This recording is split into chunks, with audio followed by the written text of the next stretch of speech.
ரமலானின் முதல் சிறப்புகள் என்ன? திருக்குர்ஆன் ரமலான் மாதத்தில்தான் அருளப்பட்டது. ரமலான் மாதத்தின் இன்னொரு சிறப்பு, சொர்க்கத்தின் கதவுகள் திறக்கப்படுகின்றன. சுப்ஹானல்லாஹ். அப்படின்னா இது கருணையின் மாதமா? 3.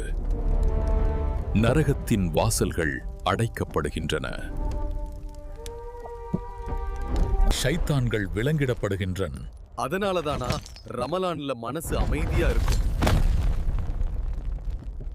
ரமலானின் ஒவ்வொரு இரவிலும் அல்லாஹ் பலரை நரகத்திலிருந்து விடுதலை செய்கிறான்.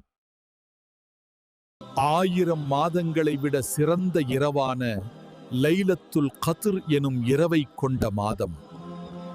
கடந்த கால பாவங்கள் மன்னிக்கப்படும். அல்லாஹு அக்பர். ரமலான் மாதத்தில் உம்ரா செய்தால் ஹஜ் செய்த நன்மை கிடைக்கிறது.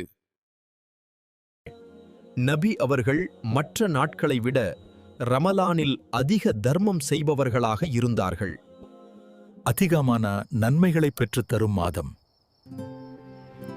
இந்த ரமலானை நான் வீணாக்க மாட்டேன்.